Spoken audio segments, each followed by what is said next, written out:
लेकिन राजीव, ये यकायक इतना बड़ा बदलाव हुआ कैसे और क्यों हुआ? इसका इल्म आपको कहीं था?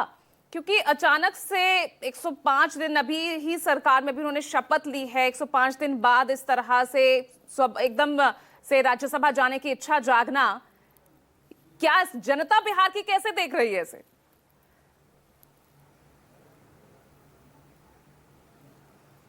देखिए, नीतीश कुमार की इच्छा थी राज्यसभा जाना, इसलिए वो मुख्यमंत्री पद छोड़ रहे हैं। ये बात किसी को हजम नहीं हो सकती, हजम होने लायक भी नहीं है। मूल बात यह है कि भारतीय जनता पार्टी चुनाव के समय ही नीतीश कुमार को मुख्यमंत्री पद का उम्मीदवार घोषित करने में हिचकिचा रही थी। आपने देखा जब जेडीयू ने एक्सर्ट किया और भारतीय जनता पार्टी ने देखा कि इसका नुकसान उसे हो सकता है, तब उन्होंने नीतीश कुमार के नाम पर अपनी सहमति दी और चुनाव लड़ा गया। निश्चित तौर पर यह चुनाव नीतीश कुमार के चेहरे पर लड़ा गया और जीता गया, लेकिन जिस तरह की उनकी सेहत थी उसमें बिहार जैसे राज्य को उनको उनके हाथों में बहुत दिनों तक देना शायद जेडीयू के भी कुछ नेताओं को और भारतीय जनता पार्टी को तो था ही, और ये फैसला लिया गया हो। लेकिन उनका एग्जिट सम्मानीय तरीके से हो, इसके लिए राज्यसभा के चुनाव का इंतज़ार किया गया, मुझे ऐसा लगता है।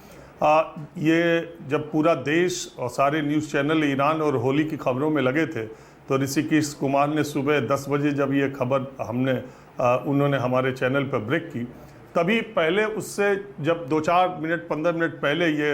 हुआ कि इस खबर को हम लोग 10 बजे ब्रेक करेंगे, तो हम लोगों को भी यकीन नहीं था कि ऐसा होगा। लेकिन कुछ ही समय के बाद ये रियलाइजेशन हुआ। कल बिहार में बहुत सारे लोग मुझे मिले, वो कह रहे थे कि न्यूज़ 24 ने होली के दिन 10 बजे जो खबर चलाई तो हमें यकीन ही नहीं हुआ, किसी और न्यूज़ चैनल पर थी नहीं। तो बहरहाल वो ये पॉलिटिकल खबरें ऐसी ही होती हैं,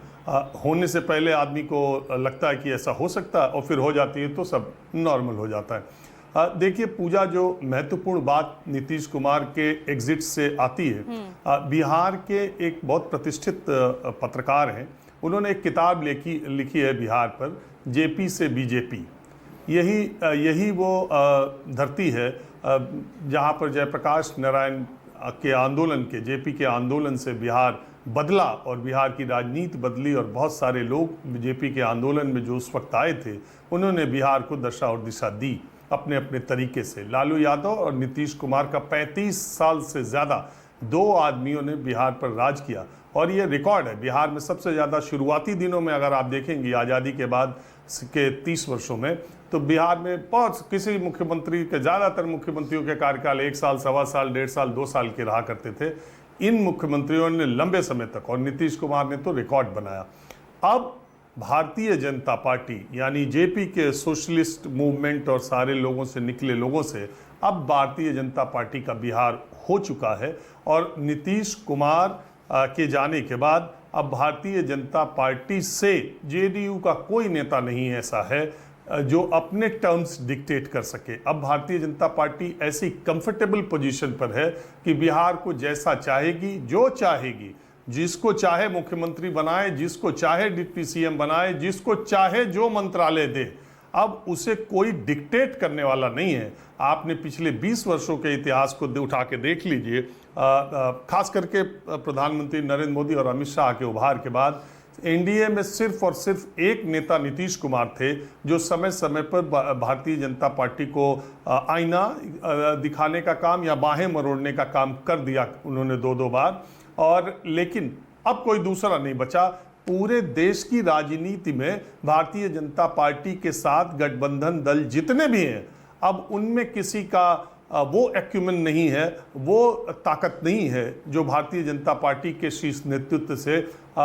उस तरह से आंखें मिला करके बात कर सके। और इस तरह हिंदी पट्टी में बिहार एक ऐसा राज्य था जिसमें आज तक भारतीय जनता पार्टी का मुख्यमंत्री नहीं बना था, और इसी के साथ अब वो बात खत्म हो जाएगी। भारतीय जनता पार्टी जो बहुत लंबे समय से आरएसएस के ज़माने से, जनसंघ के ज़माने से बीजेपी अपनी जड़ें जमाने की यहाँ कोशिश कर रही थी, अब वो दिन आ गया जब भारतीय जनता पार्टी का मुख्यमंत्री बिहार में होगा और भारतीय जनता पार्टी बिहार की सबसे बड़ी पार्टी के तौर पर सामने दिखेगी। अच्छी बात भारतीय जनता पार्टी के फेवर में जो एक और है कि अभी हाल 4 वर्षों के बाद लोकसभा चुनाव होने हैं और करीब करीब 5 साल के बाद विधानसभा, नए इधर कहीं कोई चुनाव भी नहीं होने हैं, और वो संख्या की दृष्टि के हिसाब से ऐसी जगह पर है जहां उसे किसी तरह का कोई खतरा न राज्य सरकार पर है न केंद्र सरकार पर है। और मैंने कल भी ये बात कही थी और परसों भी ये बात कही थी और आज भी ये कह रहा हूं कि बिहार के मसले को अगर देखा जाए तो भारतीय जनता पार्टी के हाथों में, दोनों हाथों में लड्डू है। उसने महाराष्ट्र में पहले शिवसेना को निपटा करके सबसे बड़ी पार्टी बन करके वहां